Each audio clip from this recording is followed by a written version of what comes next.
Bonjour à tous et à toutes. Aujourd'hui, nous nous retrouvons afin de faire un point sur l'actualité et plus précisément sur un événement politique important pour tous les pays à cause de son impact sur le monde, les élections présidentielles américaines.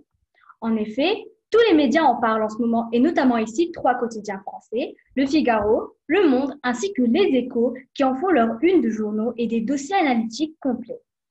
Lors de cette course électorale qui s'annonce haletante, deux candidats emblématiques se battent au coude à coude.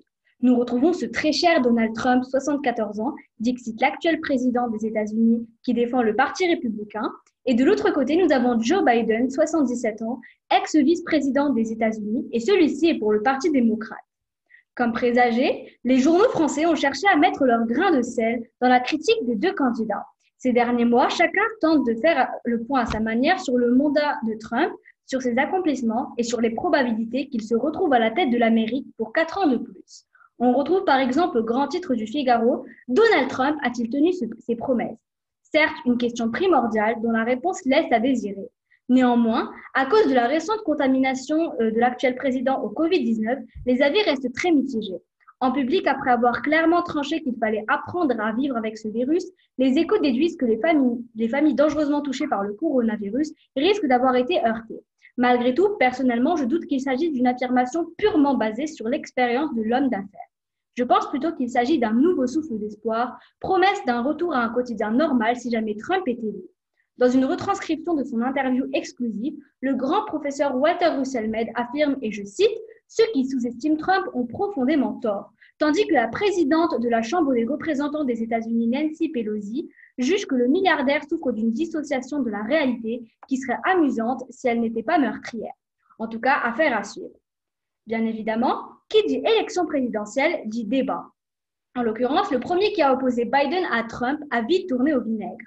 Le 29 septembre dernier, les deux candidats du troisième âge se sont réunis afin d'exposer ouvertement leurs intentions et leurs projets à leur auditoire. Enfin, ça, c'est ce qui était prévu, mais la discussion a rapidement basculé vers le combat de coqs où chacun insultait et dénigrait ouvertement l'autre. Les médias ont qualifié cela de désastre et l'ont comparé à une dispute puérile entre deux écoliers. Trump, totalement confiant et serein, ne se gêne pas à publier des tweets provoquants visant l'ego de son adversaire. Le Figaro a retranscrit le message où l'on peut lire que l'ancien président traite Joe Biden de cinglé, favorisé par les médias et crétin au très faible QI.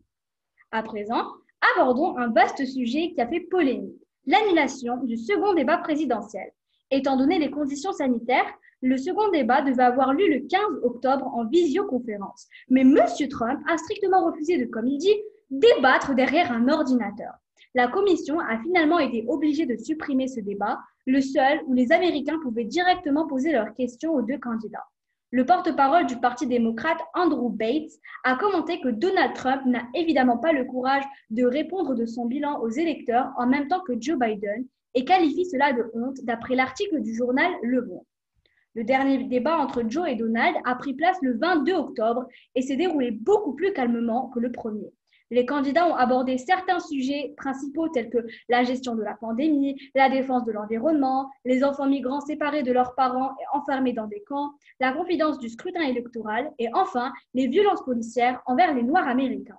Les élections sont prévues pour le 3 novembre et le scrutin se fera sûrement par envoi de mail confidentiel si la pandémie persiste. Les sondages sont tombés et ont de quoi inquiéter l'actuel locataire de la Maison-Blanche. La population américaine semble avoir un penchant pour Joe Biden, favorisé à son concurrent de seulement 10%. Effectivement, les pourcentages sont à 51,6 à 41,9 en faveur de Biden, selon les statistiques du Figaro. La tension monte dans le camp Trump et j'ai l'impression que les ruses fastidieuses de cet homme n'ont pas fini de nous surprendre. Cette rapide revue de presse touche à sa fin. J'espère qu'elle vous aura intéressé et informé bien sûr de la situation politique dans cet important pays que sont les États-Unis et dont le nom du représentant sera suspendu aux lèvres de tous d'ici peu. Sur ce, je vous dis à bientôt pour un nouveau tour d'horizon de l'actualité et je vous souhaite de passer une excellente fin de journée. C'était Yasmine Asfalou pour votre revue de presse.